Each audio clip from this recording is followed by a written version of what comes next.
Hello students, I am Hardik Sheta from Saraswat international academy Vapi. आज हम standard 11 subject physics chapter number 6 work energy and power को आगे बढ़ाते हैं।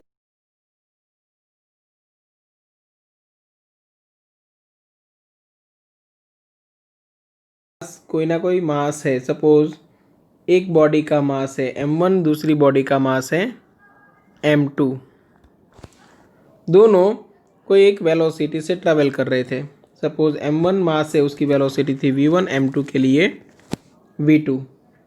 ठीक है, तो ये दोनों after some time suppose collide होते हैं एक दूसरे के साथ। अब डिपेंड करेगा कि कौन से एंगल पे कोलाइड हुए, कौन सी सिचुएशन में, कितने टाइम ड्यूरेशन तक। ठीक है, और उसकी हेल्प से हम जो कोलिजन के बाद की जो स्थिति है, कोलिजन के बाद दोनों की मोशन है, उसको हम ऑब्जर्व करेंगे।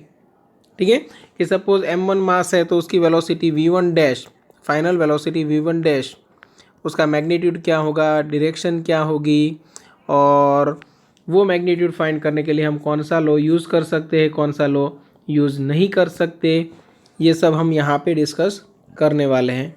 ठीक है, तो यहाँ पे मेन दो चीज़ें हैं समझना। यहाँ पे मेन दो चीज़ें हैं। एक है law of conservation of momentum, law of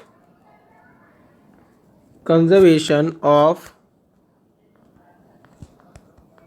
momentum, और दूसरा लॉ है लॉ ऑफ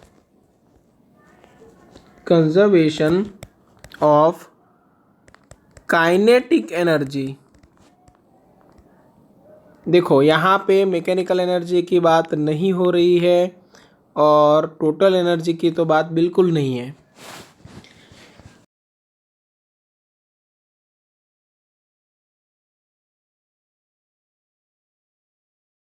तरह के कोलिजन्स के लिए अप्लाई कर सकते हो law of conservation of momentum.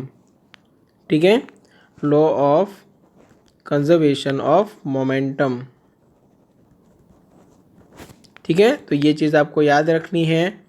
Law of conservation of momentum आप किसी भी टाइप के कोलिजन के लिए अप्लाई कर सकते हो।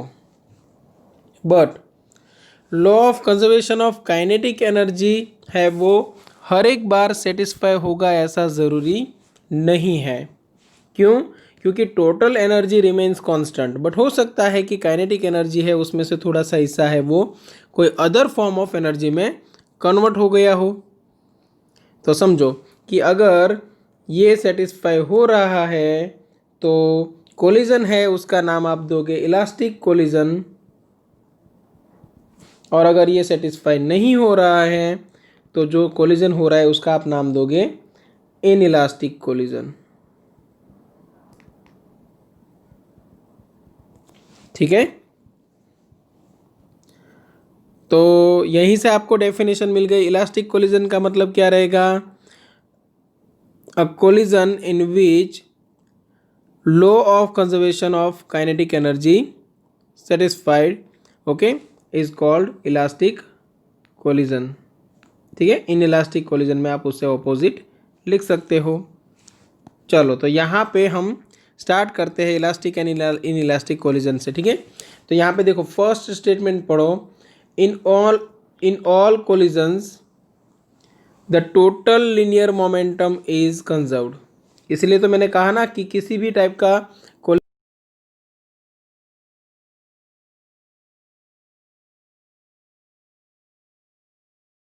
system is equal to the final momentum of the system.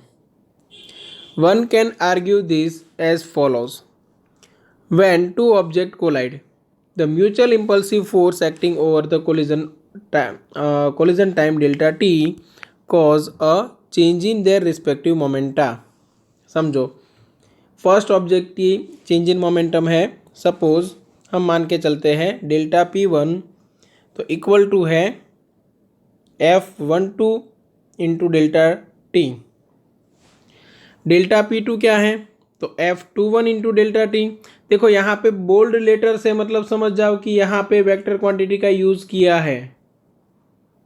And second thing, F21 equal to मैं F12 लिख सकता हूँ बट इन ऑपोजिट वे, इसलिए मुझे लिखना पड़ेगा minus F12 vector into delta T. अब समझो F12 का मतलब क्या रहेगा। F12 का मतलब रहेगा फोर्स ऑन ऑब्जेक्ट 1। देखो जिसके ऊपर फोर्स लग रहा है उसको आप पहला नंबर दोगे, ठीक है। और सेकंड डिजिट में आप लिखोगे जिस बॉडी के ऊपर की वजह से फोर्स लगता है वो। तो यहाँ पे 1 लिखा हुआ है पहले, मतलब फोर्स ऑन ऑब्जेक्ट 1, बाद में 2 लिखा है तो due to second object. Clear. अब देखो यहाँ से ही आपको साफ साफ पता चलेगा कि टोटल चेंज इन मोमेंटम, समझना, total change in momentum equal to आप क्या करोगे, delta P1 plus delta P2, change in momentum of object 1 plus change in momentum of object 2। अब इन दोनों का आप एडिशन करो तो देखो दोनों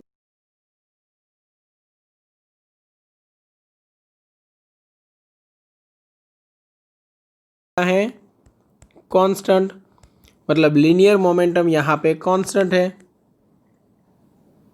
ठीक है। तो आप लिख सकते हो total initial linear momentum equal to total final linear momentum, ठीक है।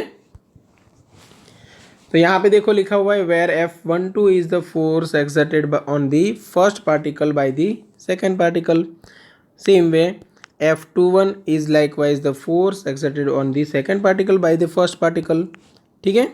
और यहाँ पे लिखा है now from Newton's third law F12 equal to minus of F21, hence delta P1 plus delta P2 equal to 0।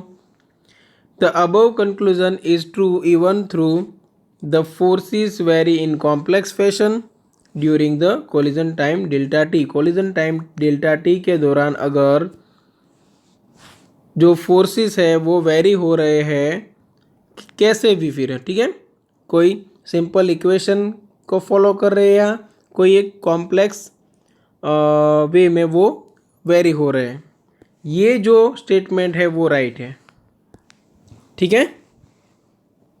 इसलिए तो लिखा है the above conclusion is true even though the forces vary in a complex fashion during the collision time delta t, since the third law is true at every instant the total impulse on the first object is equal and opposite to that of on the second object, ठीक है।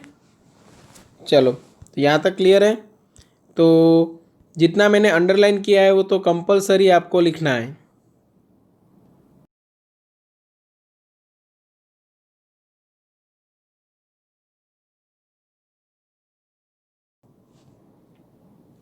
ठीक है।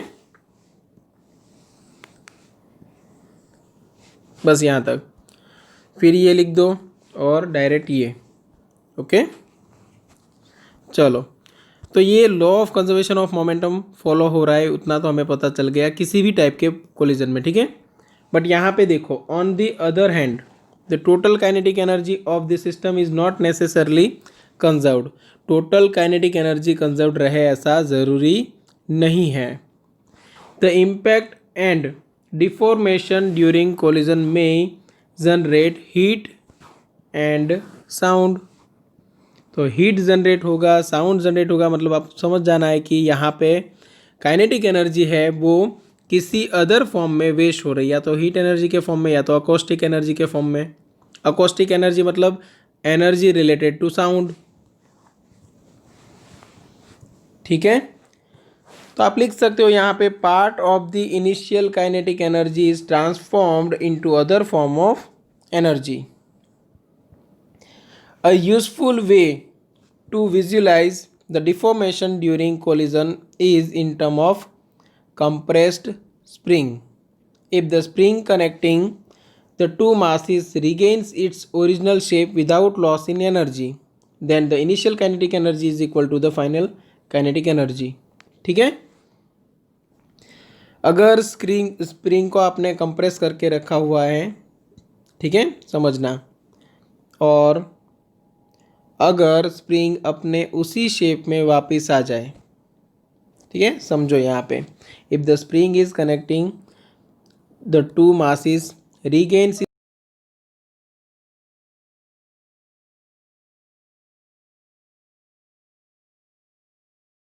तो आप बोल सकते हो कि the total initial kinetic energy is equal to the total final kinetic energy. Okay, but the kinetic energy during the collision time delta t is not constant. Such a collision is called elastic collision. याद रखना, the kinetic energy during the collision time delta t is not constant. Such a collision is called elastic collision.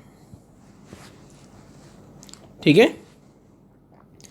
On the other hand, the deformation may not be relieved and the two bodies could move together after the collision. A collision in which the two particles move together after the collision is called completely inelastic collision. ठीक है, समझना। Elastic collision क्या रहेगा, inelastic collision क्या रहेगा, ये सब समझ लो अच्छे से।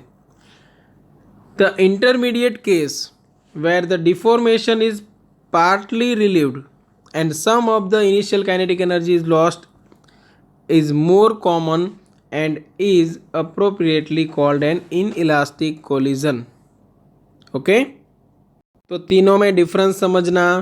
यहाँ पे जो डेफिनेशन है इलास्टिक कोलिजन की वो कहाँ से स्टार्ट हो रही है, हम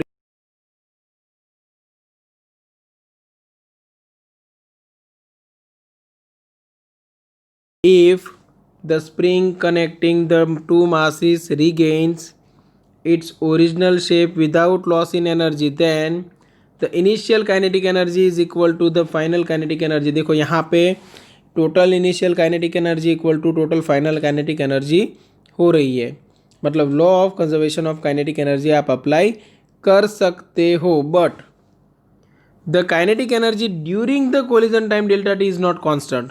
हाँ, ये हो सकता है कि during collision time delta t, मतलब जितनी देर के लिए कोलिजन हो रहा है, चाहे वो 1-2 मिली सेकेंड क्यों ना हो, ठीक है, उतने छोटे से टाइम ड्यूरेशन के लिए आप बोल सकते हो कि काइनेटिक एनर्जी है वो कांस्टेंट नहीं होगी।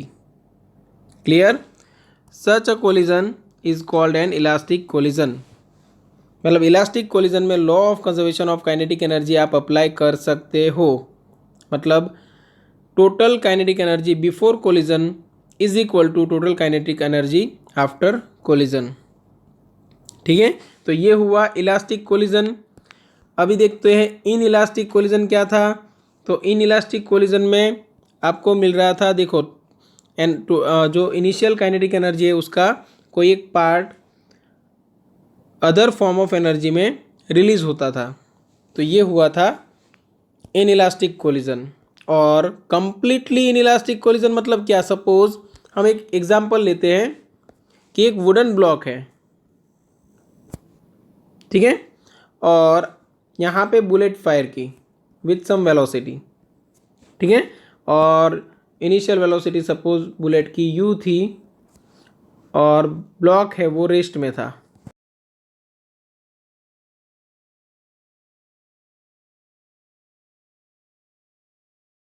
में आ गई और फिर हमने क्या देखा कि ब्लॉक प्लस बुलेट दोनों का एक सिस्टम बन गया। ठीक है, ब्लॉक के अंदर जाके ब्लॉक के रिस्पेक्ट में वो रेस्ट में आ गई, बट ब्लॉक खुद v वेलोसिटी से ट्रैवल करने लगा। तो यहाँ पे हुआ क्या, समझो। तो सपोज बुलेट का मास था स्मॉल m और ब्लॉक का था कैपिटल M। तो इनिशियल मोमेंटम थी capital M into you, sorry small m into you, क्योंकि मोमेंटम सिर्फ किसके पास थी, बुलेट के पास। फाइनल मोमेंटम में देखा तो capital M plus small m मिल के एक हो गए और दोनों v वेलोसिटी से ट्रैवल करने लगे। तो ये फाइनल मोमेंटम हो गया, ये इनिशियल मोमेंटम हो गया। दोनों को कंपेयर कर दो, आपको वेलोसिटी मिल जाएगी। ठीक है, तो ये है completely inelastic collision. Completely inelastic collision फिर से पढ़ो तो कहाँ से स्टार्ट करना है? A collision in which the two particles move together after the collision is called completely inelastic collision. ठीक है, और ये जो इन इलास्टिक कोलिजन है मतलब इंटरमीडिएट, कंप्लीटली इन इलास्टिक नहीं है, नॉर्मल सिर्फ इन इलास्टिक कोलिजन, तो उसके लिए इंटरमीडिएट स्टेप है। देखो, the intermediate case where the deformation is partly relieved and some of the initial kinetic energy is lost is more common and is appropriately called an inelastic collision. ठीक है, तो यहाँ तक हम आज रखते हैं। आज हमने क्या पढ़ा? सिर्फ elastic and inelastic collision. Okay, अब क्या करना है समझो। तो नेक्स्ट,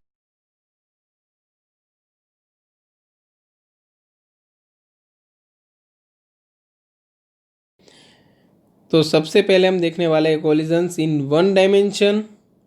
ओके, पूरा डेरिवेशन हम यहाँ पे देख लेंगे और उसके बाद collisions in to dimensions. Okay, जैसे ये दोनों थियरी फिनिश हो जाए, यहाँ पे हमारा चैप्टर फिनिश होगा। उसके बाद रिमेनिंग एग्जाम्पल्स एंड एक्सरसाइज का सॉल्यूशन देखेंगे। ठीक है, चलो यहाँ तक रखते हैं। अगर कोई डाउट है तो कांटेक्ट कर सकते हो। Okay, thank you.